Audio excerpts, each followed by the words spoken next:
সুপ্রিয় শিক্ষার্থী বন্ধুরা আসসালামু আলাইকুম। এই ভিডিওতে আমি পঞ্চম শ্রেণীর গণিতের সময় অধ্যায়ের 136 পৃষ্ঠা এবং 137 পৃষ্ঠা নিয়ে আলোচনা করব। চলো তাহলে শুরু করা যাক। এই পৃষ্ঠাগুলোতে মূলত আছে অধিবর্ষ, দশক, যুগ এবং শতাব্দী নিয়ে আলোচনা। আমরা প্রথমত এই যে নামগুলোর এগুলো আমরা একটু ইংলিশে জানবো। ঠিক আছে, অধিবর্ষ, যেমন অধিবর্ষকে ইংলিশে বলা হয় যে লিপ ইয়ার। তোমরা অনেকেই অধিবর্ষর চাইতে লিপ ইয়ার বললেই অনেকেই ভালো বোঝো, তাই না? তাহলে লিপ ইয়ার অর্থ কি? লিপ ইয়ার অর্থ হচ্ছে, লিপ ইয়ারকে বাংলায় বলা হয় অধিবর্ষ। তারপর হচ্ছে দশক, তারপর দশক যেটা আছে, দশককে ইংলিশে বলা হয় যে, দশকের ইংলিশ হচ্ছে যে ডিকেড। ঠিক আছে, এটা হচ্ছে ডিকেড। তারপর হচ্ছে যুগ। এই যুগ মানে হচ্ছে যে, যুগকে বলা হয় যে ইরা। ঠিক আছে, ই আর এ, ইরা। ঠিক আছে, তারপর হচ্ছে শতাব্দী। শতাব্দীকে যে শতাব্দী, এটাকে ইংলিশে বলা হয় যে সেঞ্চুরি। ঠিক আছে, সেঞ্চুরি। ওই যে আমরা ক্রিকেট খেলায় বলে না সেঞ্চুরি করেছে, হ্যাঁ, অর্থাৎ 100 রান করেছে। ঠিক আছে, এই যে শতাব্দী মানে হচ্ছে সেঞ্চুরি। তাহলে এই যে লিপ ইয়ার মানে হচ্ছে অধিবর্ষ, দশককে ইংলিশে বলা হয় ডিকেড, যুগ মানে হচ্ছে ইরা, তারপর শতাব্দী মানে হচ্ছে যে, মানে ইংলিশে আর কি, হলো ইংলিশে প্রতিশব্দ। শতাব্দীর ইংরেজি প্রতিশব্দ হচ্ছে সেঞ্চুরি, যুগের ইংরেজি প্রতিশব্দ হচ্ছে ইরা, দশকের ইংরেজি প্রতিশব্দ হচ্ছে ডিকেড, অধিবর্ষের ইংরেজি প্রতিশব্দ হচ্ছে লিপ ইয়ার। এবার আমরা এগুলো বিস্তারিত জানবো। আশা করছি এগুলো বুঝেছো তোমরা। এবার আমরা অধিবর্ষটা কী জিনিস জানবো। তাহলে অধিবর্ষটা কী জিনিস? অধিবর্ষ হচ্ছে যে, যে ক্যালেন্ডার বছরের সাথে ঋতু বছরের সমন্বয় স্থাপনের জন্য এই যে বছরের দিন সংখ্যার সাথে এক দিন যোগ করা হয়। অর্থাৎ আমরা যে এক বছর সমান 365 দিন জানি, এই লিপ ইয়ার যে বছর হবে, ওই লিপ ইয়ারের ক্ষেত্রে এক বছর সমান 365 দিন না হয়ে একদিন বৃদ্ধি করে 366 দিন করা হয়। এটাই হচ্ছে লিপ ইয়ার। ঠিক আছে, আর যদি আমরা একেবারে সহজভাবে বলতে যাই, তাহলে হবে যে 4 ধারা বিভাজ্য বছরকে অধিবর্ষ বলে। ঠিক আছে, অর্থাৎ যে সালটা এরকমই, যে 1918, 1984, 1820 বা 2024, 2020 বা 2025 বা 2048, এইরকম যে সাল আছে, এই সালগুলো যদি 4 দ্বারা বিভাজ্য হয়, তাহলে সেটা হবে যে অধিবর্ষ বা লিপ ইয়ার। অথবা আর একটা আছে, যদি যে কোনো সালের যদি এরকম একক এবং দশক স্থানে যদি শূন্য থাকে, তাহলে সেটা যদি 400 দ্বারা নিঃশেষে বিভাজ্য হয়, তাহলে সেটা লিপ ইয়ার হবে। তাহলে শর্ত হচ্ছে দুইটা। একটা হচ্ছে হয় 4 দ্বারা বিভাজ্য হতে হবে, 4 দ্বারা বিভাজ্য হতে হবে, অথবা হবে যে আরেকটা কত বললাম, 400। ঠিক আছে, হয় 400 দ্বারা বিভাজ্য অথবা 4 দ্বারা বিভাজ্য, দুইটার কোনো একটা হতে হবে। যদি হয় তাহলে আমরা সেটাকে বলবো যে লিপ ইয়ার। 4 দ্বারা হচ্ছে স্বাভাবিক, ইন জেনারেল 4 দ্বারা বিভাজ্য কিনা দেখব। 400 দ্বারা বিভাজ্য দেখব যে যদি একক এবং দশক স্থানে যদি কি থাকে, এইরকম শূন্য থাকে, যেমন মনে করো যে 1900, ঠিক আছে, বা মনে করো যে এরকম 2000, যেমন এগুলোর ক্ষেত্রে একক এবং দশক স্থানে শূন্য আছে, তাহলে এগুলো 400 দ্বারা ভাগ যায় কিনা, নিঃশেষে ভাগ যায় কিনা দেখব। যদি 400 দ্বারা নিঃশেষে ভাগ যায়, তার মানে এই সালগুলো লিপ ইয়ার। আবার যদি 4 দ্বারা ভাগ যায়, যেমন এই যে এরকম সাল, এগুলো যদি 4 দ্বারা ভাগ যায়, তাহলে হবে যে লিপ ইয়ার। ঠিক আছে, আর লিপ ইয়ারের ক্ষেত্রে কি হয়? লিপ ইয়ারের ক্ষেত্রে 365 দিনের পরিবর্তে একদিন বেশি হয়ে 366 দিন হয় লিপ ইয়ারের ক্ষেত্রে। এবং একদিন যে বাড়বে, সেটা বাড়ে যে কোন মাসে? ফেব্রুয়ারি মাসে। ঠিক আছে, ফেব্রুয়ারি মাসে হয় যে, সাধারণত ফেব্রুয়ারি মাস হচ্ছে 28 দিনের, তবে যে বছর লিপ ইয়ার হবে সেই বছর ফেব্রুয়ারি মাসের দিন সংখ্যা হবে যে একদিন বৃদ্ধি পেয়ে 29 দিন হয়ে যাবে। এই একদিন বৃদ্ধি পাওয়ার কারণে কিন্তু 366 দিন বছরের সংখ্যা হয়ে যায়। তাহলে আমরা এখন একটা উদাহরণ দিই, যেমন মনে করি 2024। এই 2024 এটা যেহেতু এখানে একক এবং দশক স্থানে শূন্য নাই, তা আমরা 4 দ্বারা বিভাজ্য কিনা দেখব। যদি 4 দ্বারা বিভাজ্য হয়, তাহলে সেটা লিপ ইয়ার। 4 দ্বারা বিভাজ্য না হলে, মানে নিঃশেষে বিভাজ্য না হলে, সেটা লিপ ইয়ার নয়। তাহলে আমরা 4 দ্বারা বিভাজ্যতা চেক করা একটা সহজ পদ্ধতি আছে। সেটা হচ্ছে যে, যদি একক এবং দশক স্থানের গঠিত অঙ্কটা যদি 4 দ্বারা বিভাজ্য হয়, তাহলে পুরো সংখ্যাটি 4 দ্বারা বিভাজ্য হবে। যেমন এখানে একক এবং দশক স্থানে গঠিত সংখ্যা হচ্ছে কত? 24। 24 আমরা জানি 4 দ্বারা বিভাজ্য, 4 6 24। যেহেতু 24 4 দ্বারা বিভাজ্য, তার মানে 2024 এটা 4 দ্বারা বিভাজ্য হবে। দেখো, তোমরা চাইলে ভাগ করে দেখতে পারো। এই যে ভাগ করলাম 4 দিয়ে, যে 4 5 20, তারপরে যে 2 নামালাম, যেহেতু 2 এটা 4-এর চেয়ে ছোটো, তাই আরও একটা নামাবো। তো একসাথে 2টা নামিয়েছে যেহেতু, এই দিয়ে একটা শূন্য দিতে পারি, বা 2 নামানোর পরে 4-এর শূন্য হচ্ছে শূন্য দিয়েও করতে পারো। তারপর হচ্ছে 4 6 24, এই যে মিলে গেল। তাহলে যেহেতু ভাগশেষ শূন্য আসলো, তার মানে হচ্ছে নিঃশেষে বিভাজ্য। তাহলে 2024 যেহেতু 4 দ্বারা বিভাজ্য, তার মানে এই 2024 এটা হচ্ছে লিপ ইয়ার, ঠিক আছে। আর 2024 বছর এটা যদি লিপ ইয়ার হয়ে থাকে, তার মানে এই বছরটাতে দিনের সংখ্যা হবে যে 366 দিন, ঠিক আছে, 366, এবং এই 2024-এর ফেব্রুয়ারি মাস হবে যে 29 দিনে, ঠিক আছে। এরকম তোমরা যে কোনো একটা বছর যাচাই করে দেখতে পারো। যেমন 2025 সাল, 2025 এটা যেহেতু 4 দ্বারা বিভাজ্য না, যেহেতু এই 25 4 দ্বারা বিভাজ্য না, তার মানে 2025 এটাও কিন্তু 4 দ্বারা বিভাজ্য হবে না, ঠিক আছে। দেখো 4 5 20, তারপর এখানে একসাথে 2টা নামাবো, তাই এখানে শূন্য দিলাম, ঠিক আছে। তারপর হচ্ছে যে তোমরা আশা করি ভাগ পারো, তাহলে 4 6 24, এই যে এক অবশিষ্ট রয়ে যায়, তার মানে হচ্ছে যে এটা 4 দ্বারা নিঃশেষে বিভাজ্য নয়। তার মানে এই 2025 সালটা লিপ ইয়ার নয় বা অধিবর্ষ নয়। তাই অধিবর্ষ নয় মানে এই 2025 সালে দিনের সংখ্যা হচ্ছে 365 দিন। লিপ ইয়ার হলে দিনের সংখ্যা হবে একদিন বৃদ্ধি পেয়ে 366 দিন। আর লিপ ইয়ার হলে 366 দিন, লিপ ইয়ার না হলে 365 দিন। আশা করি লিপ ইয়ারের বিষয়টা তোমাদের ক্লিয়ার। আর লিপ ইয়ার যাচাই করার বিষয় হচ্ছে, হয় আমরা 4 দ্বারা বিভাজ্য কিনা দেখব, আর 400 দ্বারা কখন দেখবো। আচ্ছা 400 দ্বারা আমি একটু দেখাই। যদি কোনো সালের যদি একক এবং দশক স্থানে 400 থাকে, হ্যাঁ, শূন্য থাকে, বলছি শূন্য থাকে, তাহলে সেটা আমরা 400 দ্বারা যাই কিনা দেখব। আচ্ছা আমি এগুলো আলোচনাটা একেবারে অঙ্কে চলে আসি। যেমন এখানে এই 1 নাম্বার অঙ্কটা করব। যেমন দেখো 1800, 1900, 2000 সাল অধিবর্ষ ছিল কিনা তা সহপাঠীদের সাথে আলোচনা করো। এই যে আমরা আলোচনা করব, এই যে এগুলো সবগুলো যাচাই করব, অধিবর্ষ কিনা যাচাই করব কত দিয়ে, 400 দিয়ে যাচাই করব। কেন? কারণ এখানে একক এবং দশক স্থানে যেহেতু শূন্য আছে, তাই আমরা 4-এর পরিবর্তে 400 দিয়ে ভাগ যায় কিনা যাচাই করব। তাহলে এটা আমি এগুলো মুছে দিই। তাহলে আমরা এখন এই যে উপরের 1800-কে দেখব। প্রথমত আমরা 1800-কে ভাগ দিব যে কত দিয়ে, 400 দিয়ে, ঠিক আছে। 400 দিয়ে এইভাবে আমরা ভাগ দেব, অথবা তোমরা এইভাবেও দিতে পারো সহজ পদ্ধতিতে, যে 1800 এই যে নিচে 400, এটাও কিন্তু ভাগ দেওয়া, মানে কাটাকাটি দেওয়া। কাটাকাটি দিয়ে আমরা দেখো যে 0 0 কাটা, 0 0 কাটা, তারপর হচ্ছে যে 4-এর নামটা গুনবো, নামটা গুনে 18 মিলে কিনা, ঠিক আছে। আমরা জানি যে 4 4 16, 4 5 20, তার মানে এটা কিন্তু কাটাকাটি যায় না, মানে একেবারে মিলে যায় না, ঠিক আছে। যাবে, তবে অবশিষ্ট কিছু রয়ে যাবে। তার মানে 1800 400 দিয়ে বিভাজ্য নয়। তারপর আবার আমরা চাইলে এখানেও দেখাতে পারি যে এটা কয়বার যায়। আচ্ছা এখানে দেখি, এখানে আমরা কাছাকাছি দেখি 4 4 16, মানে 4 বার দিব আমরা। 4 বার দিলে 4 4 হচ্ছে 16, তারপর হচ্ছে 0 0, ঠিক আছে। তাহলে রয়ে যাবে কত এখানে, এই যে 0 0 2, 200 অবশিষ্ট রয়ে যায়, ঠিক আছে। যেহেতু 200 অবশিষ্ট রয়ে, মানে 400 দ্বারা যেহেতু বিভাজ্য নয়, সুতরাং বলবো যে এই সালটি, মানে 1800 সালটি অধিবর্ষের ইংরেজি কি বলেছিলাম, লিপ ইয়ার, ঠিক আছে। তাহলে অধিবর্ষ নয়, এই সালটা হচ্ছে অধিবর্ষ নয়। এবার আমরা আরেকটা দেখব, সেটা হচ্ছে যে পরবর্তী 1900 সালটা, ঠিক আছে। 1900 এটাও কিন্তু অধিবর্ষ নয়, কারণ আমরা দেখতে পাচ্ছি 19 এটা একটা মৌলিক সংখ্যা, তার মানে এটা হচ্ছে ভাগ যাচ্ছে না। এটা সেম টু সেম আমরা 4 দ্বারা ভাগ দিব, কারণ 5 দিয়ে দিলেই কিন্তু এটা 2000 হয়ে যায়। তাহলে 4 দিয়ে ভাগ দিলে 4 4 16 0 0, তার মানে হচ্ছে 0 0 9 6 3, ঠিক আছে, 6 3 9, তাহলে এটা 300 অবশিষ্ট রয়ে গেল। সুতরাং অধিবর্ষ নয়, মানে যেহেতু 400 দ্বারা নিঃশেষে বিভাজ্য নয়, তার মানে অধিবর্ষ নয়। সর্বশেষ 2000 সাল, এই 2000 সালটা আমরা যেহেতু একক এবং দশক স্থানে শূন্য আছে, আমরা 400 দ্বারা ভাগ যায় কিনা দেখব।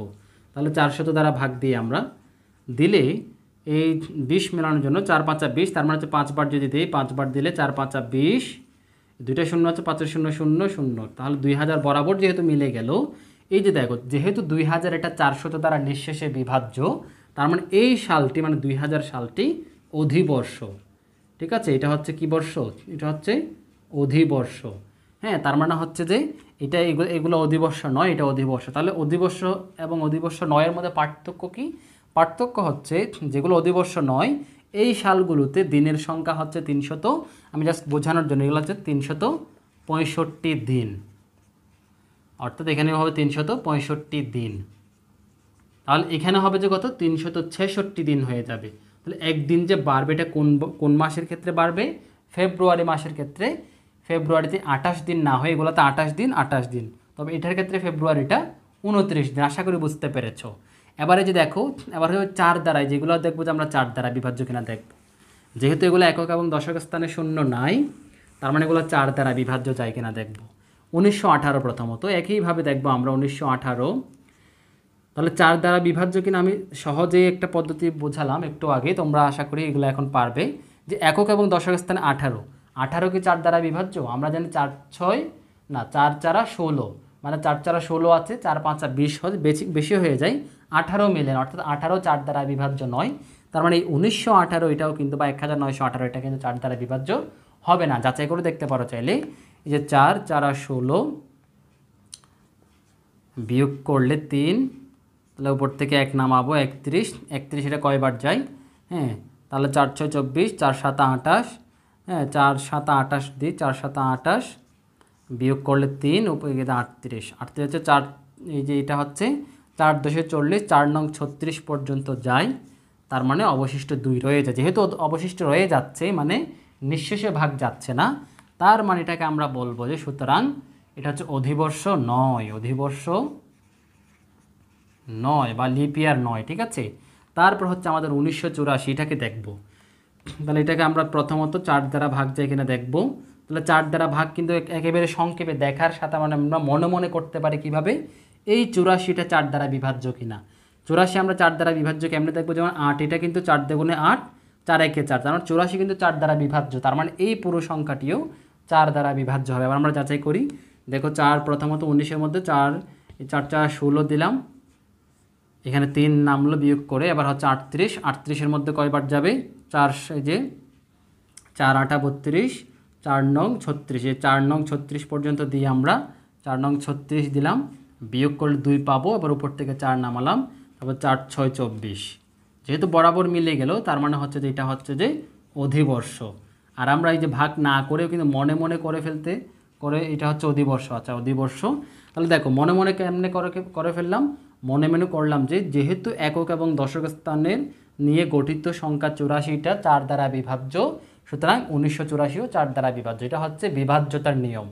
4 দ্বারা বিভাজ্য কিনা যাচাই করার একেবারে সহজ পদ্ধতি হচ্ছে একক এবং দশক স্থানে গঠিত অঙ্কটা যদি কি হয়, যদি 4 দ্বারা বিভাজ্য হয় তাহলে অবশ্যই সংখ্যাটি 4 দ্বারা বিভাজ্য হবে। ঠিক আছে, আবার 0 0 এর ক্ষেত্রে ব্যতিক্রম, এরকম 0 0 থাকলে সেটা ব্যতিক্রম। ঠিক আছে, এগুলো অন্য আলোচনা। আচ্ছা যাই হোক, আমরা এমনি সালের ক্ষেত্রে যদি একক এবং দশক স্থানে যদি এরকম 0 0 থাকে, লিপ ইয়ার কিনা যাচাই করার জন্য, অধিবর্ষ কিনা যাচাই করার জন্য 400 দিয়ে ভাগ করব। এরকম থাকলে 4 দ্বারা ভাগ করব। এবার 3 নাম্বারটা দেখো 1820, তাহলে 4 দ্বারা ভাগ করব। 4 দ্বারা ভাগ করতে গেলে হ্যাঁ ভাগ করি আমরা, যেহেতু 4 5 20, তার মানে এটাও কিন্তু বিভাজ্য হবে। তাহলে প্রথমত আমরা যেহেতু এটা 18, তাহলে আমরা 4 4 16 দিলাম, বিয়োগ করলে 2 পাই, এদিকে 8 থেকে 6 2, এদিকে 2 নামালাম, তার মানে হচ্ছে যে এখানে হচ্ছে 4 5 20, 2 আছে, এদিকে 0, উপর থেকে 0 নামলো, 4 5 20, তার মানে যেহেতু মিলে গেল তার মানে সুতরাং এটি অধিবর্ষ, সালটি অধিবর্ষ। আর অধিবর্ষ মানে হচ্ছে 366 দিন। তাহলে এই হচ্ছে যে, আর আচ্ছা এখানে আরেকটা বিষয়, নিচের সালগুলোর ফেব্রুয়ারি মাস কত দিনই ছিল। তার মানে এই যে এখানে প্রত্যেকটার আমরা তো অধিবর্ষ নয় এগুলো লিখলাম। তার মানে আমাদের প্রশ্নে কিন্তু সবসময় আমরা প্রশ্নকে ফলো করবো, প্রশ্নে যেটা জানতে চেয়েছে সেটাই করতে হবে। যেমন এখানে কিন্তু অধিবর্ষ কিনা কিন্তু জানতে চাই না, এখানে ফেব্রুয়ারি মাস কত দিনে, আমরা অধিবর্ষ বের করব, কারণ ফেব্রুয়ারি কত দিনের জানার জন্য অধিবর্ষ কিনা লাগবে। তাহলে যেমন এটা যেহেতু আমাদের ফেব্রুয়ারি মাস কত দিন, যেহেতু এটা অধিবর্ষ নয়, সুতরাং ফেব্রুয়ারি মাস মানে এই মাসের ফেব্রুয়ারি মাস। ঠিক আছে, আচ্ছা এটা মুখে বলে দেই, ফেব্রুয়ারি হচ্ছে যে কত দিনের, এটার ক্ষেত্রে হচ্ছে 28 দিন, যেহেতু অধিবর্ষ নয়।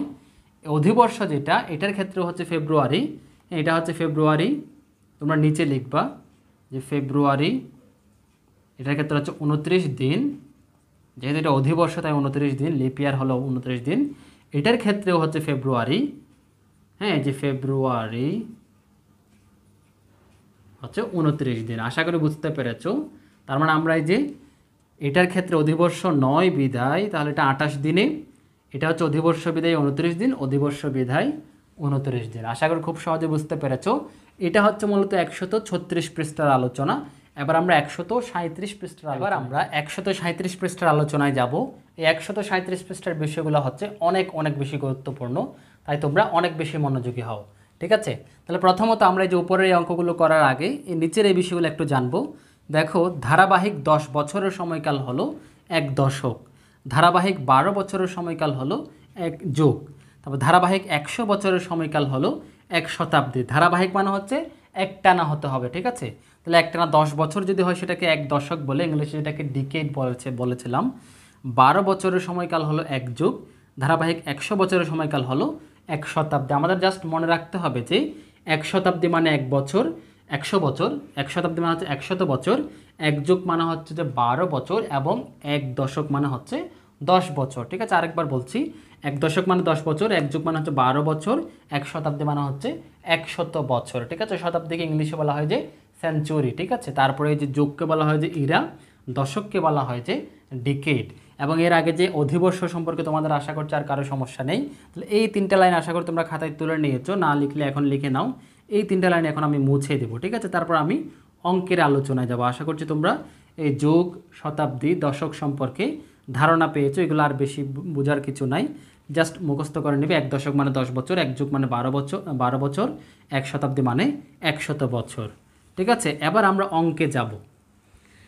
ঠিক আছে, অঙ্কে যাব। এখানে আরেকটা লাইন আছে, প্রথম শতাব্দী শুরু হয়েছিল 1 সালে। এটা কিন্তু শতাব্দীর আলোচনায় আমরা আলোচনা করব। এবার আমরা মোস্ট ইম্পর্ট্যান্ট, এখানে কিছু অঙ্ক আছে এই পৃষ্ঠায়, অঙ্কগুলো করবে। এই অঙ্কগুলো ইম্পর্ট্যান্ট কেন? কারণ আমাদের দিন এবং বার বের করা হচ্ছে যে অনেক একটু জটিল, মানে বুঝতে হয়, বুঝলে কিন্তু একেবারে সহজ, না বুঝলে কিন্তু অনেক বেশি জটিল মনে হয়। তাই আমরা দিন এবং বার বের করা শিখবো এখন। তাহলে প্রথমত এটা প্রশ্ন পড়ি, ইংরেজি সাল 2018 এর 1 জানুয়ারি ছিল সোমবার। 1 জানুয়ারির 40 দিন পরের দিন কী বার ছিল, এটা আমাদেরকে বের করতে হবে। তাহলে একটা হিন্টস দেওয়া আছে, প্রথমত হচ্ছে 1 জানুয়ারির ছিল, 1 জানুয়ারি হচ্ছে সোমবার। ঠিক আছে, তার 40 দিন পর বের করব। এখন আমাদের প্রথমত বুঝতে হবে যে যে কোনো বার আবার ওই বার আসে যে 7 দিন পর। ঠিক আছে, অর্থাৎ 7 দিন পর পর একই বার আসে। যেমন আজকে যদি শনিবার হয় তাহলে আবার শনিবার আসবে, 7 দিন পর আবার শনিবার আসবে। বা আজকে যদি বৃহস্পতিবার হয় আবার 7 দিন পর বৃহস্পতিবার আসবে। অর্থাৎ যে কোনো বার আবার পুনরায় একই বার আসবে যে 7 দিন পর পর। ঠিক আছে, তাহলে এই কথাটা আমরা একটু লিখে রাখবো এবং শিখে রাখবো। সেটা হচ্ছে যে কি, 7 দিন পর পর একই দিন আসে। ঠিক আছে, সেই হিসাবে এখন আমরা প্রথমত এই অঙ্কটা করব। এখন এই অঙ্কটার জন্য যেহেতু 1 জানুয়ারি, এখন জানুয়ারি মাসে তো 31 দিন, জানুয়ারি মাসে কয় দিন থাকে? 31 দিন। যেহেতু এখানে 40 দিন পরের দিন বলেছে, তার মানে এখানে জানুয়ারি শেষ হয়ে 31 দিন শেষ হয়ে তারপর ফেব্রুয়ারি মাসে চলে যাবে। তাই আমরা প্রথমত এখানে ওই যে জানুয়ারি মাসের দিন সংখ্যা লিখব। ঠিক আছে, তাহলে আমরা লিখব যে 2018 সালে, এটা হচ্ছে ওইটার সমাধান লিখছি। সমাধান যে 2018 সালের, যদিও বা যে কোনো সালেরই জানুয়ারি মাস 31 দিন, তারপর আমি যেহেতু অঙ্কে 2018 সাল তাই লিখলাম আর কি, জানুয়ারি মাস, জানুয়ারি রশ্মিকার দিয়েছে তাই না, তাহলে আচ্ছা যাই হোক, জানুয়ারি মাস সমান 31 দিন। ঠিক আছে, এখন এখানে যে 1 জানুয়ারি সোমবার, তাহলে আমাদের এই 31 দিনের মধ্যে আমরা 7 দিন পর পর যেহেতু একই বার আসে, কয়টা 7 দিন আমরা নিয়ে নিতে পারবো। অর্থাৎ আমরা তো এই যেখানে 31 দিনের মধ্যে 7 কয়টা আছে, আমরা যদি 31কে 7 দিয়ে ভাগ করি, যেমন এখানে দেখো 31কে যদি আমরা 7 দিয়ে ভাগ করি তাহলে আমরা পাবো যে এই যে 4 7 28, 4 7 28, এই যে দিন বাকি থাকবে, যেখানে 3টা দিন বাকি থাকবে। ঠিক আছে, তার মানে হচ্ছে 4টা, এই যে 4টা হচ্ছে 7 দিন। অর্থাৎ এখানে আমরা লিখব যে এখানে,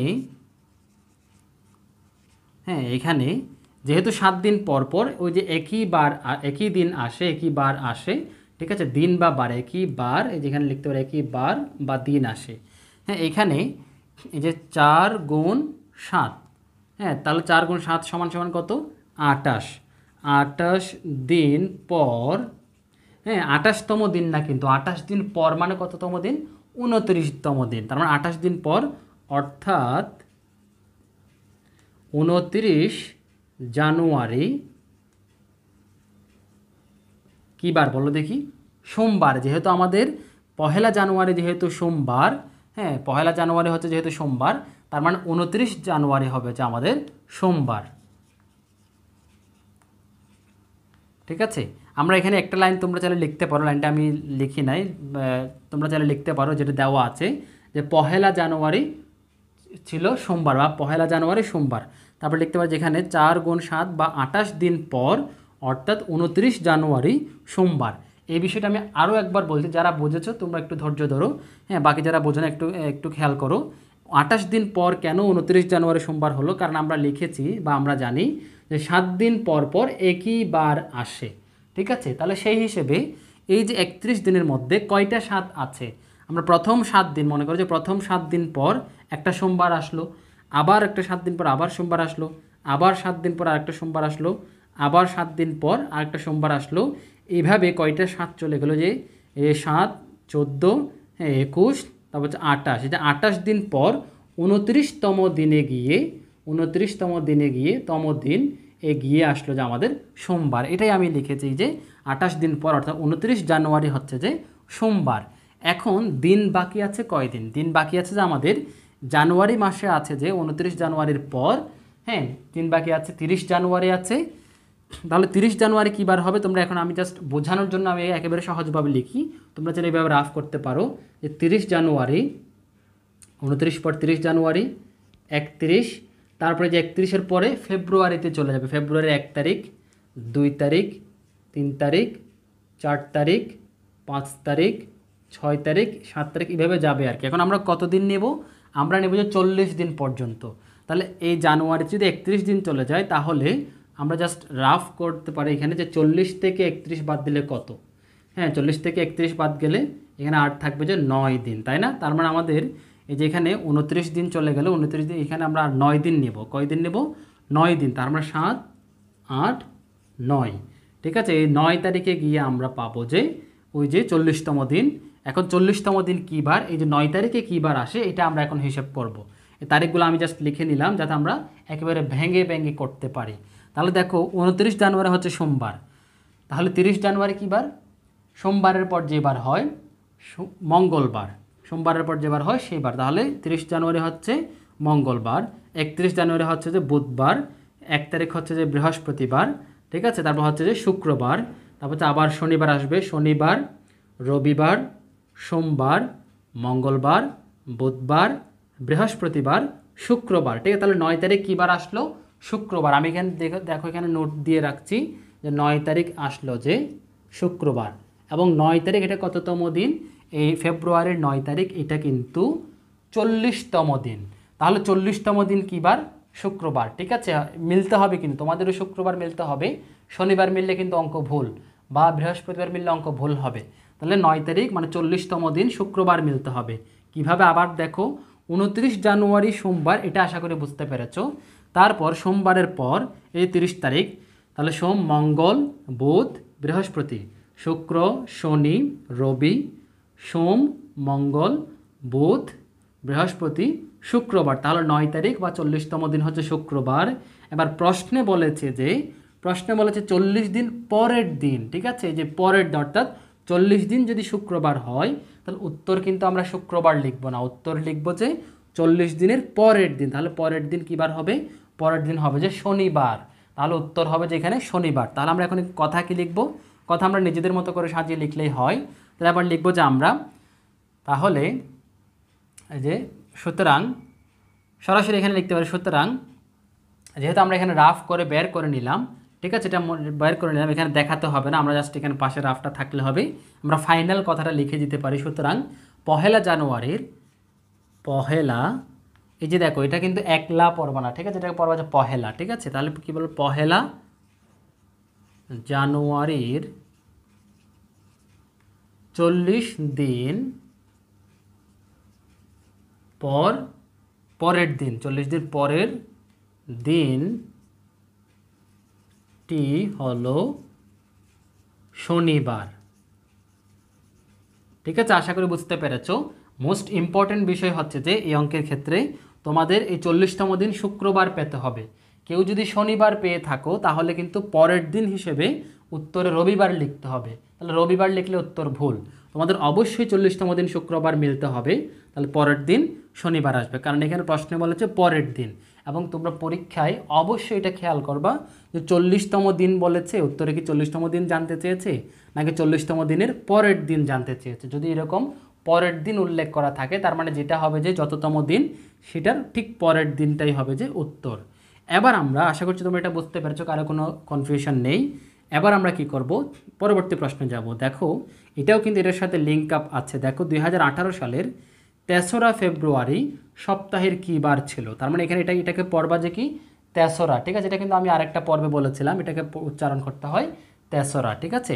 তাহলে দেখো 2018 সালের 3রা ফেব্রুয়ারি, আমরা কিন্তু 2018 সালের এই যে 2 নম্বরের প্রথম অঙ্কটা করতে কিন্তু আমরা এই যে এখানে ফেব্রুয়ারি মাসের দিনগুলোও বের করে নিয়েছিলাম। তাহলে এটার আলোকে কিন্তু আমরা এখন এটা মুখে মুখে বলে যেতে পারি। দেখো 3রা ফেব্রুয়ারি সপ্তাহের কী বার ছিল। আমরা জানি 29 জানুয়ারি হচ্ছে যে সোমবার, তার মানে 29-এর পর 30 তারিখ হচ্ছে যে আমাদের সোমবারের পর মঙ্গলবার। তাহলে মঙ্গলের পর বুধ, বৃহস্পতি, শুক্র, শনিবার। তাহলে এই 3 তারিখ কিন্তু ফেব্রুয়ারি, জানুয়ারির পর তো ফেব্রুয়ারিই আসবে। তাহলে এই যে 3 তারিখ কী বার আসলো, যে এখন যেই বারটা পেলাম সেটা। তাহলে আরেকবার দেখো 29 জানুয়ারি হচ্ছে সোমবার, তাহলে সময়ের পরে হচ্ছে মঙ্গল, বুধবার, বৃহস্পতিবার, শুক্রবার, শনিবার। তাহলে 3 তারিখ কী বার, শনিবার। তাহলে 2018 সালের 3রা ফেব্রুয়ারি সপ্তাহের কী বার ছিল, শনিবার ছিল।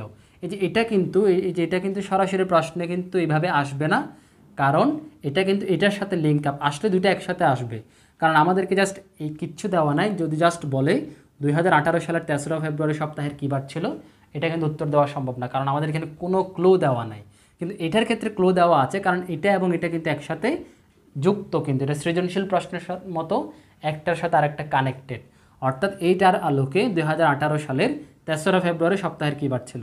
যেহেতু আমরা এই যে একেবারে 1 জানুয়ারি সোমবার প্রশ্নে বলা আছে, তাহলে সোমবারে সেই হিসেবে আমরা হিসেব করে করে এসে ধারাবাহিকভাবে এসে 3রা ফেব্রুয়ারিতে আমরা পাচ্ছি যে 3রা ফেব্রুয়ারিতে আমরা পাচ্ছি শনিবার, ঠিক আছে। আশা করি বুঝতে পেরেছো। তাহলে আমরা এটা আশা করি লিখে নিয়েছো।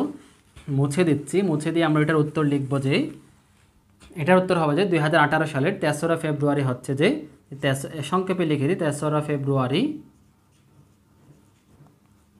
ফেব্রুয়ারি হচ্ছে যে শনিবার, ঠিক আছে। এবার আমরা এইভাবে আমরা যে এরকম যে কোনো অঙ্ক আমরা কোন দিন কী বার আমরা বের করতে পারবো। তাহলে এটা হচ্ছে একটা পদ্ধতি। তাহলে তোমরা চাইলে এইভাবে নিজেদের মতো করে আরও একটা করতে পারো। কেউ যদি একেবারেই না পারো, একটা কাজ করবে, সেটা হচ্ছে যে যে মাস বলবে, যেমন জানুয়ারি মাস বলেছে, তাহলে জানুয়ারি মাসে কতদিন, একটু সময় লাগবে, ঠিক আছে। মানে একেবারে বাংলা প্রসেস আর কি। সেটা হচ্ছে জানুয়ারি মাসে 31 দিন। তোমরা কী করবে, খাতায় 1 থেকে খুব সুন্দর করে 31 পর্যন্ত সংখ্যা লিখে নেবে, ঠিক আছে। তারপর 40 দিন, তারপর তোমরা আবার ফেব্রুয়ারিতে আবার 1 থেকে লিখবে, ঠিক আছে। মানে 1 2 3, হ্যাঁ 3 4 5 এভাবে করতে করতে লিখে নেবে। তার ফেব্রুয়ারিতে এসে যে 9 পর্যন্ত, ফেব্রুয়ারিও আবার 1 2 3 এভাবে করতে করতে মনে লিখবে। তারপর তোমরা এবার গুনে আসবে, যেহেতু 1 জানুয়ারি সোমবার বলেছে, তাহলে এবার তুমি যেখানে আগে গুনে নেবে যে 1 থেকে 40 দিন কোথায় গিয়ে শেষ হয়। 1 থেকে 40 দিন কিন্তু এই 9 তারিখে গিয়ে, ফেব্রুয়ারি 9 তারিখে গিয়ে শেষ হয়। উত্তরে যেহেতু পরের দিন চেয়েছে, তাই তোমরা কি করবে, পরের দিনে গিয়ে এখানে আনসার হবে যে 10 তারিখ, যে এবার সেই 10 তারিখটাই হবে যে আনসার। তাহলে তোমরা এবারে যে শনিবার, এটা তো শনিবার গেল, তাহলে রবি সোম মঙ্গল বুধ বৃহস্পতিবার গুনে গুনে গুনে এসে ওই যে ফেব্রুয়ারির 9 তারিখের পর 9 তারিখ শুক্রবার পাবে, এরপর 10 তারিখ যে শনিবার, এই শনিবারই হবে যে আনসার। এভাবে বের করতে পারো। আর যে কোনো অঙ্কের ক্ষেত্রে আমরা প্রথমত যেই বার বলবে সেই বারের 7 দিন পর ওই বারটা আসবে। যদি বলা হয় যে আজকে শনিবার, হ্যাঁ মনে করো বলা হলো যে 14ই, মনে করো 14ই কী বললো, 14ই মনে করো যে মার্চ, আজকের দিনটা মনে করো যে শনিবার, 14ই মার্চ শনিবার, হ্যাঁ। তাহলে যদি বলা হয় যে মনে করো 28 মার্চ কত, 28 মার্চ কী বার, 28 মার্চ কী বার, তাহলে আমরা কেমনে বের করব, আমরা 14ই মার্চ যেহেতু শনিবার, হ্যাঁ তাহলে 14-এর পর আবার 7 দিন পরে কি আসবে, 7 দিন পরে কিন্তু আবার ওই শনিবার আসবে। তাহলে 14 এবং 28-এর মাঝে কয়টা 7 আছে, তাহলে 14-এর আমরা বিয়োগ করব। প্রথমত এখানে 28, হ্যাঁ থেকে 14 বিয়োগ দিব, তাহলে 8 থেকে 4 চলে গেলে হচ্ছে কত আমাদের 4, এখানে হচ্ছে 1, 14 পাই। তার মানে আবার 2টা, আমরা 7 পাই কয়টা, 2টা। তার মানে আমরা এখানে বলবো যে এই 28 মার্চ বের করার জন্য তাহলে 14ই মার্চ তো আমাদের শনিবার, তার পরবর্তীতে 7 দিন পর আবার শনিবার আসে। হ্যাঁ, এই যে 7 দিন পরে যে 14 যোগ 7, তারপর আবার 7 দিন পর শনিবার আসে। তাহলে 14 যোগ 7 যোগ 7 করলে কিন্তু এটা 28 হয়। তাহলে 28 তারিখে, এই যে 28 তারিখ, এই তারিখে আমরা পাবো যে, হ্যাঁ 7 দিন পর এই যে যেহেতু হয়ে গেল 28 হয়ে গেল, এটা পাবো যে আবার ওই সেম শনিবারই পাবো। ঠিক আছে, এই যে আমরা শনিবার পাবো, এই কথা তোমরা চাইলে যাচাই করতে পারো কিভাবে। দেখো আমি সাল, এই যে এখানে সংখ্যাগুলো লিখবো, এই একটা তো আমরা এভাবে করলাম, শনিবার পেলাম। আরেকটা করবো যে আমরা ওই বাংলা সিস্টেম যেটা বললাম, সেটা হচ্ছে কি 14 তারিখ, 15, 16, 17, 18, 19, 20, 21, 22, 23, 24, 25, 26, ঠিক আছে 26, তারপর হচ্ছে যে 26, 27, এই যে 28, এইখানে স্টপ, যেহেতু আমাদের 28 তারিখ পর্যন্ত লাগবে। তাহলে 14ই মার্চ হচ্ছে শনিবার, তাহলে আমরা এখান থেকে গুনবো শনিবার, রবিবার, সোম, মঙ্গল, বুধ, বৃহস্পতি, শুক্র, শনি, রবি, সোম, মঙ্গল, বুধ, বৃহস্পতি, শুক্র, শনি। দেখেছো 28 তারিখ কীবার আসছে? শনিবারেই কিন্তু আসছে। ঠিক আছে, শনিবারই আসছে। আমরা কিন্তু সংক্ষেপে, যে সংক্ষেপে করেও কিন্তু শনিবার পেয়েছিলাম, এটা হুবহু মিলে গিয়েছে। আমি তো আন্দাজে একটা দিলাম, এটা যেহেতু মিলে গিয়েছে তাই এইভাবে শনিবার আসলো। যদি 28 তারিখ না বলে, এটা যদি 28 মার্চ না বলে যদি 29 মার্চ বলতো, হ্যাঁ মনে করো এটা 29 মার্চ বলে, তাহলে 29 মার্চ বললে কী করতাম আমরা, 28 দিন পর, 28 তারিখে গিয়ে আমরা পাবো যে শনিবার। হ্যাঁ, তারপর শনিবারের পরের দিন যেহেতু 29 মার্চ, তাহলে আমরা বলবো যে 29 মার্চ শনিবার না হয়ে রবিবার হবে। তাহলে যে 28 তারিখ শনিবার, তার মানে 29 তারিখ হবে যে রবিবার। এগুলো এইভাবে তোমরা প্র্যাকটিস করতে করতে পারবে। তবে মূল বিষয়টা আমাদেরকে এটা মাথায় রাখতে হবে যে 7 দিন পর পর একই বার আসে বা একই দিন আসে, এটা মাথায় রাখতে হবে। এটাকে মূল বেসিক ধরে আবার অঙ্ক করতে থাকো। ঠিক আছে, আমি কি করব, এটা এরকম অনেকগুলো অঙ্ক নিয়ে আলাদা, যদি সম্ভব হয় এই যে এরকম এই টাইপসের অঙ্কগুলো নিয়ে আলাদা একটা, এই কোন দিন কী বার বের করে এটা আরও একটা ভিডিও পর্ব আমি বানাবো। ঠিক আছে, এখানে থাক, আলোচনা অনেক লম্বা হয়ে যাবে, তাই আশা করছি এতটুকুই বুঝতে পেরেছো। এতটুকুই থাক। এবার আমরা পরবর্তী যে শতাব্দীর আলোচনায় চলে যাব। শতাব্দীর আলোচনা কিন্তু অনেক বেশি ইম্পর্টেন্ট। ঠিক আছে, শতাব্দীর আলোচনায় যাব। তাহলে শতাব্দীর আলোচনা দেখো, প্রথমত আমরা জানবো প্রথম শতাব্দী শুরু হয়েছিল 1 সালে। আমি এখানে প্রশ্নে যাচ্ছি না, আমি প্রথমত তোমাদের শতাব্দী নিয়ে আলোচনাটা করে নিই, তারপর দেখবো যেগুলো তোমরা ইজিলি অটোমেটিক্যালি বুঝে যাচ্ছ। তাহলে দেখো, প্রথম শতাব্দী শুরু হয়েছিল একেবারে 1 সালে। ঠিক আছে, 1 সাল অনেক বছর আগে, মানে অনেক বছর বলতে এখন যে সাল তার মানে তো পেছনে তত বছর আগে। ঠিক আছে, তাহলে প্রথম শতাব্দী শুরু হয়েছিল 1 সালে। তাহলে 1 শতাব্দী মানে কত বছর? 100 বছর। তাহলে প্রথম শতাব্দী কত থেকে কত বছরের সময়কালকে বলা হবে? হ্যাঁ, তাহলে প্রথম শতাব্দী বলা হবে যে, দেখো প্রথম শতাব্দী মানে হচ্ছে যে, প্রথম শতাব্দী হচ্ছে যে আমাদের 1 সাল থেকে, যে 1 সাল থেকে 100 সাল পর্যন্ত, 1 থেকে 100 সাল পর্যন্ত সময়টা হচ্ছে প্রথম শতাব্দী। তারপর তাহলে দ্বিতীয় শতাব্দী কোনটাকে বলবে? দ্বিতীয় শতাব্দী বলবে যে 101 থেকে, যে 101 থেকে কত পর্যন্ত হবে? 200 পর্যন্ত। এই যে 200 পর্যন্ত মানে 200 সাল। তারপরে তৃতীয় শতাব্দী, তোমরা খাতায় লিখে নিতে পারো এগুলো চাইলে। তাহলে তৃতীয় শতাব্দী হবে যে এই যে 201 থেকে, 201 কোন শতাব্দী? তাহলে তৃতীয় শতাব্দী। কিন্তু 200 মানে এখানে 101 থেকে 200 এর মাঝে যতগুলো সাল আছে সবগুলো হচ্ছে দ্বিতীয় শতাব্দী। 1 থেকে 100 সালের মধ্যে যতগুলো সাল আছে সবগুলা কিন্তু প্রথম শতাব্দী। এবার তৃতীয় শতাব্দী 201 থেকে 300 পর্যন্ত যা আছে সবগুলা কিন্তু তৃতীয় শতাব্দী। তারপর চতুর্থ শতাব্দী হচ্ছে যে, যে 301 থেকে 400 সাল পর্যন্ত। তাহলে যদি প্রশ্ন করা হয় 301 সাল এটা হচ্ছে কোন শতাব্দী, আমরা বলবো যে চতুর্থ শতাব্দীতে পড়েছে। এর মাঝামাঝি যে 100টা বছর আছে, সাল আছে, সবগুলা কিন্তু চতুর্থ শতাব্দী। যদি বলা হয় 302 কোন শতাব্দী, এই শতাব্দীতে পড়েছে। হ্যাঁ, এখানে আরও একটা লিখি যে পঞ্চম শতাব্দী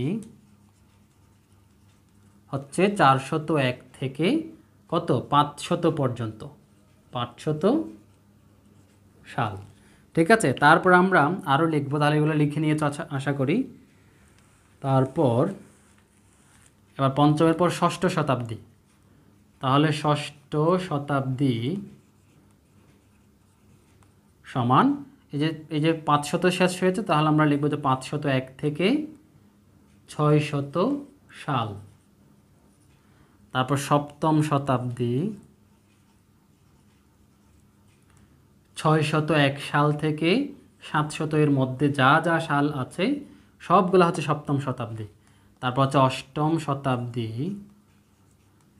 হ্যাঁ অষ্টম শতাব্দীটা হচ্ছে যে 701 সাল থেকে 800 এর মাঝামাঝি মাঝে যতগুলো সাল আছে 100টা সাল পাবে, সবগুলো হবে অষ্টম শতাব্দী।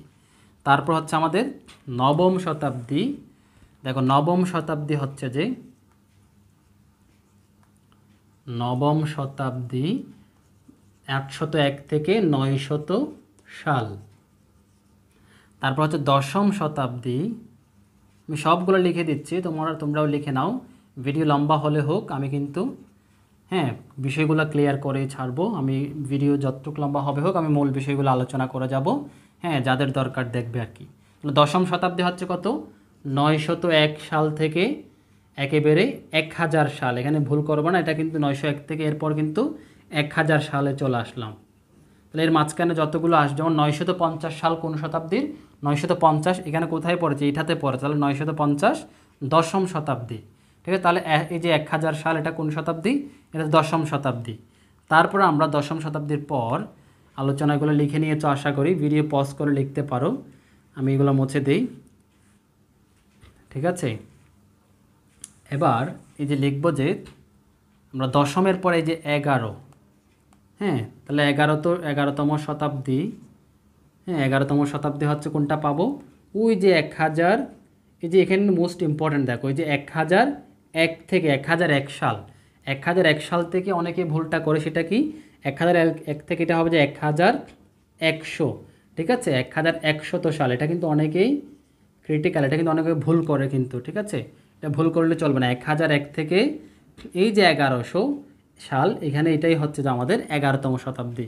তারপর 12তম শতাব্দী হচ্ছে যে, হ্যাঁ 12তম শতাব্দী বা 1200 শতাব্দী। এখানে একটা বিষয় হচ্ছে, এটাকে বলা হয় যে অনেক সময় 1200 বা 12তম শতাব্দী হচ্ছে কত, এটা লিখবো যে আমরা এই যে 1101, এটাও কিন্তু মোস্ট ইম্পর্ট্যান্ট, যে 1100 শেষ হলো, তো এরপর হচ্ছে 1101 সাল থেকে আমাদের এই যে 1200 পর্যন্ত সাল, এটা হচ্ছে যে আমাদের 1200 শতাব্দী বা 12তম শতাব্দী। ঠিক আছে, তারপর হচ্ছে যে এটাকে বলা যায় দ্বাদশ শতাব্দী। তোমরা একটা বিষয় আমি এখানে পাশে লিখে দিই, চাইলে এখান থেকে তোমরা একাদশ দ্বাদশ এভাবেও গুনতে পারো, একাদশ বা এটাকে বলতে পারো যে দ্বাদশ। ঠিক আছে, দ্বাদশ মানে 12তম আর কি।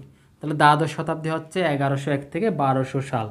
তারপর হচ্ছে ত্রয়োদশ, ত্রয়োদশ মানে হচ্ছে 1300, হ্যাঁ 13দশকে বলা হয় যে ত্রয়োদশ।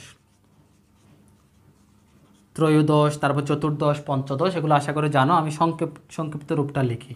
তাহলে 1300 শতাব্দী হচ্ছে কত, এই যে 1201 থেকে 1300 পর্যন্ত সাল, এটা হচ্ছে যে এর মাঝখানে যতগুলো সাল পড়েছে সবগুলো হচ্ছে ত্রয়োদশ শতাব্দী বা 1300 শতাব্দীতে পড়েছে বা 13তম শতাব্দীতে পড়েছে। তারপর হচ্ছে 1400 শতাব্দী, কোনটা, এটা হচ্ছে 1301 সাল থেকে 1400 সাল পর্যন্ত যতগুলো সাল পড়েছে সবগুলো হচ্ছে 1400 শতাব্দী। তারপর আমরা 1500 শতাব্দী, হ্যাঁ 1500 শতাব্দী, এটা একসাথে হবে, 1500 শতাব্দী হবে যে আমাদের এই যে 1401 থেকে 1500 সাল পর্যন্ত। হ্যাঁ তাহলে আমরা 1500 চলে আসলাম, একটু ধৈর্য ধরে এর পর আমরা কাছাকাছি চলে আসলাম। তারপর 1500 এর পর আমরা আবার লিখব যে ষোড়শ শতাব্দী। ঠিক আছে, ফুল ফর্ম লিখতে গেলে হবে যে এরকম ষোড়শ, বা সংক্ষেপে লিখতে গেলে হবে যে এরকম 1600 শতাব্দী হবে যে আমাদের 1501 সাল থেকে 1600 সাল পর্যন্ত, এটা হবে যে আমাদের ষোড়শ শতাব্দী। তারপরে 1700 বা সপ্তদশ শতাব্দী হবে যে এই যে আমাদের 1600, এটাকে 1601 বলবো সাল থেকে 1700 সাল পর্যন্ত। তারপরে যে 1800 শতাব্দী থেকে 1800 শতাব্দী হচ্ছে যে 1701 থেকে 1800 সাল পর্যন্ত, এটা হচ্ছে যে অষ্টাদশ শতাব্দী বা 1800 শতাব্দী, ঠিক আছে। এটা হচ্ছে অষ্টাদশ, এইভাবে লিখলে হচ্ছে অষ্টাদশ। এর আগেরটা ছিল যে সপ্তদশ। এগুলো আশা করছি তোমরা এগুলো জানো, হ্যাঁ, সিরিয়ালগুলো জানো।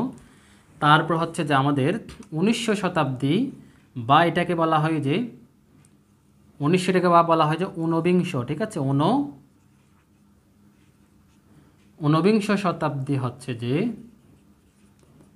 এই যে 1801 থেকে 1900 সাল পর্যন্ত যতগুলো সাল আছে সবগুলো হচ্ছে আমাদের এই যে ঊনবিংশ শতাব্দী। তারপর হচ্ছে যে 20, এটাকে বলা হয় যে এই যে বিশ্ব, এটাকে বিশ্ব বললে একটু কেমন জানি শোনায়, তো আমরা বিংশ শতাব্দী বলি এটাকে, যে বিংশ শতাব্দী। এটার ক্ষেত্রে সংক্ষিপ্তটা না বলে এটা বেশি চর্চা করে যে বিংশ, ঠিক আছে। তাহলে বিংশ শতাব্দী হচ্ছে কোনটা?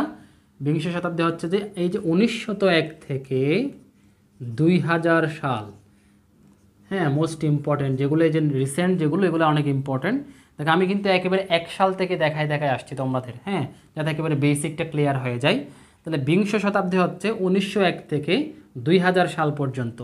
এবার আমরা এই যে একাদশ না একবিংশ, ঠিক আছে, এই যে বিংশ এর পরে হচ্ছে একবিংশ শতাব্দী দেখব, যেটা বর্তমানে চলছে। যেটা একটু মুছে দেই লেখার জন্য। তাহলে বিংশ শতাব্দী লিখলাম। এরপর আমরা লিখব যে একবিংশ শতাব্দী। একবিংশ বা সংক্ষেপে লিখলে হবে যে 2100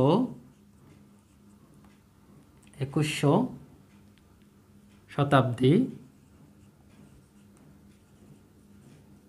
হচ্ছে যে কত, ওই 2001 থেকে আমাদের একেবারে চলবে এটা 2100 সাল পর্যন্ত। এখানে ভুল করলে চলবে না কিন্তু, এটা 2100 হবে।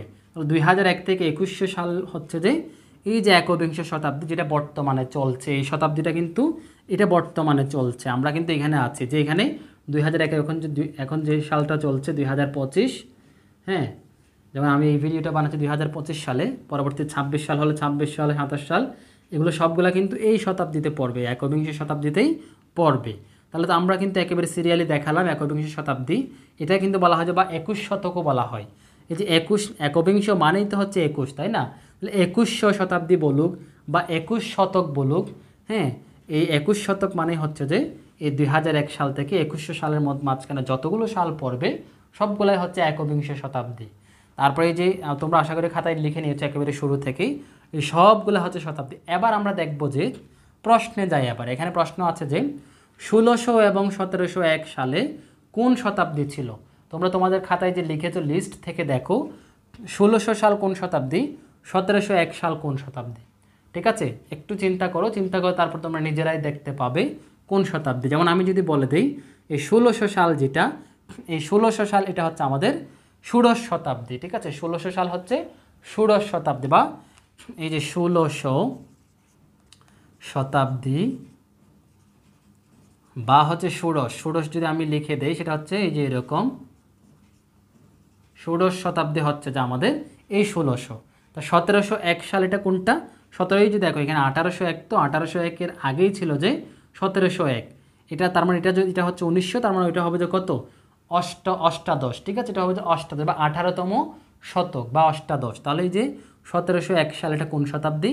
ওইটা হবে যে 18তম, হ্যাঁ, 1800 বলি বা 18তম বলি, হ্যাঁ, বা যদি আমরা বলতে পারি যে এই যে এটাকে বলতে পারি অষ্টাদশ শতাব্দী। অষ্টাদশ শতাব্দীর সময়সীমা কতটুক? অষ্টাদশ শতাব্দীর সময়সীমা হচ্ছে 1701 সাল থেকে 1800 সাল পর্যন্ত। 1701 সাল থেকে 1800 পর্যন্ত যেহেতু অষ্টাদশ, এবং এটা যেহেতু 1701, ওইটা যেহেতু অষ্টাদশে পড়েছে, তাই এই সালটা হচ্ছে অষ্টাদশ শতাব্দীর। আশা করছি তোমরা শতাব্দী নিয়ে আর কোনো ঝামেলা নেই। যখন নিচের প্রতিটি সাল কোন শতাব্দীর, আমি জাস্ট মুখে মুখে বলে দিই 1945। এই যে দেখো 1945 এটা কোনটাতে পড়েছে? এখানে দেখো যে 1901 থেকে 2000 সাল, এটা কোন শতাব্দী? এখানকার মধ্যেই তো এটা আছে, তাই না? তার মানে এটা হবে যে বিংশ শতাব্দী, যে বিশ্ব শতাব্দী, তার মানে হচ্ছে এটাকে বলবো যে আমরা বিংশ শতাব্দী বা 20 শতক, 20 শতক বলবে। বা বিংশ শতাব্দী, তাহলে বিংশ শতাব্দী এটা হচ্ছে বিংশ শতাব্দী। 1300 সালে যে দেখো 1300 সাল এটা হচ্ছে যে আমাদের 1300 শতাব্দী বা ত্রয়োদশ শতাব্দী। 1300 এটা হচ্ছে যে ত্রয়োদশ শতাব্দী, 1300 এটা কোনটা? ত্রয়োদশ শতাব্দী। তারপর আমাদের 1899, এটা কিন্তু এই যে এখানে, হ্যাঁ এই যে একটু আগে যে চলে গেল 1899, এটা হচ্ছে এই যে 1900 শতাব্দী। 1899 এটা কোন শতাব্দী? 1900 শতাব্দী। এই যে বিংশ এর আগে 1900 এর মধ্যে হচ্ছে যে এই যে 1900টা আমি যদি আবার লিখে দেখাই, সেটা হবে যে এখানে 1801 থেকে আমাদের একেবারে 1900 সাল পর্যন্ত সাল, এটার মাঝখানেই তো আমাদের 1899টা আছে, তাই না? তাহলে 1899 যেহেতু এখানে, তার মানে এখানেই হবে যে আমাদের এই যে ঊনবিংশ শতাব্দী বা 19 শতক, ঠিক আছে? তাহলে আমরা বলবো যে কি ঊনবিংশ, এটা হবে যে ঊনবিংশ শতাব্দী। তাহলে ঊনবিংশ শতাব্দী, তারপর এটা হচ্ছে যে আমাদের ত্রয়োদশ শতাব্দী, তারপরে এই যে এটা হচ্ছে যে আমাদের বিংশ শতাব্দী। আশা করছি এভাবে তোমরা নিজেরা কোনো একটা সাল বানাও, সাল বানাটা কোন শতাব্দীতে পড়েছে এটা দেখো। ভবিষ্যতের সালে যাওয়ার দরকার নেই, মানে ভবিষ্যৎ বলতে বেশি দূরে যাওয়ার দরকার নেই, তোমরা এই যে বর্তমান পর্যন্ত সময় নিয়ে সাল বানাও, বানিয়ে কোন শতাব্দীতে পড়েছে এগুলো একটু লিখে নাও বা নিজেরা যাচাই করো। তাহলে এই ছিল যে শতাব্দী নিয়ে আলোচনা। শতাব্দী তো আমি একটু এখানে জায়গা কম হলেও আমি কিন্তু একেবারে 1 সাল থেকে বর্তমান সময় পর্যন্ত শতাব্দীগুলো দেখালাম। আশা করছি প্রত্যেকে বুঝতে পেরেছো। তোমাদের কারো যদি কোনো কিছু বুঝতে অসুবিধা হয় আমাদের চ্যানেলে দেখো, চ্যানেলের উপরে একটা তোমরা চ্যানেলে ঢুকলে ভিজিট কমিউনিটি বলে একটা বিষয় দেখতে পাবে, ওইখানে ক্লিক করো। ক্লিক করে ওইখানে কিন্তু ছবি সহ প্রশ্ন লিখে পোস্ট করা যায়, তোমরা ওইখানে আমাকে প্রশ্ন লিখে পোস্ট করে জানাতে পারো, ওইখানে আমি উত্তর দেবো, ঠিক আছে? আশা করছি তোমরা ভিডিওটা বুঝতে পেরেছো। ভিডিওটি যদি ভালো লেগে থাকে অবশ্যই একটা লাইক দিবে এবং শেয়ার করে তোমাদের যত বেশি ফ্রেন্ডদের মাঝে পারো ছড়িয়ে দাও, যাতে প্রত্যেকে উপকৃত হয়। আর ভিডিওতে মানে আমাদের চ্যানেলে যদি নতুন হয়ে থাকো তাহলে অবশ্যই সাবস্ক্রাইব করে নেবে, যাতে এরকম ভিডিও আরও পাও। তো ভালো থেকো, সুস্থ থেকো, দেখা হবে পরবর্তী কোনো পর্বে। আল্লাহ হাফেজ।